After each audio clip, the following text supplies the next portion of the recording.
এই মেয়েটি প্রতিদিন শুধু একজন যাত্রীকেই রাইড দেয়, তবুও সে প্রতিদিন কোটি কোটি ডলার আয় করে, কারণ যাদের সে রাইড দেয় তারা সবাই ভয়ঙ্কর ওয়ান্টেড অপরাধী। একদিন এক নতুন কাস্টমার তার গাড়িতে উঠল। ড্রাইভারকে দেখে সে হতবাক হয়ে গেল, কারণ ড্রাইভার একজন মেয়ে। সে বুঝতেই পারছিল না এই মেয়েটি কি তার জীবন বাঁচাবে নাকি তাকে আরও বড় বিপদে ফেলবে। সে সঙ্গে সঙ্গে সেই লোকটিকে ফোন করল যে তার জন্য বুকিং করেছিল, আর রাগের চিৎকার করতে লাগলো। সুজানের উপর তার একদমই ভরসা ছিল না, কিন্তু তখন আর কোনো অপশানও ছিল না। শত্রুটা খুব কাছেই চলে এসেছিল, তাই বাধ্য হয়েই তাকে এই মেয়েটির ওপর ভরসা করতে হলো। যেই সবাই গাড়িতে বসলো তারা দেখল শত্রুটা তাদের পিছু নিয়েছে, কিন্তু সুজানের জন্য এই পরিস্থিতি নতুন কিছু নয়। হ্যাঁ, যদি সে ধরা পড়ত তাহলে তাকে বিশাল অঙ্কের জরিমানা দিতে হতো। তাই মানুষ বলে সঠিক সময়ে সঠিক পরামর্শ নেওয়াই সবচেয়ে জরুরি।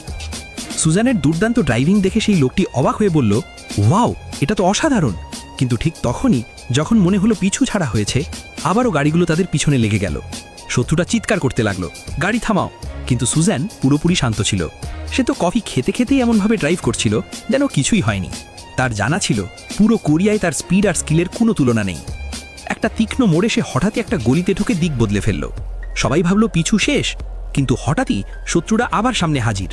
সুজান ঝট করে ব্রেক কষল আর নিখুঁতভাবে তাদের গাড়ির একদম পাশ দিয়ে বেরিয়ে গেল।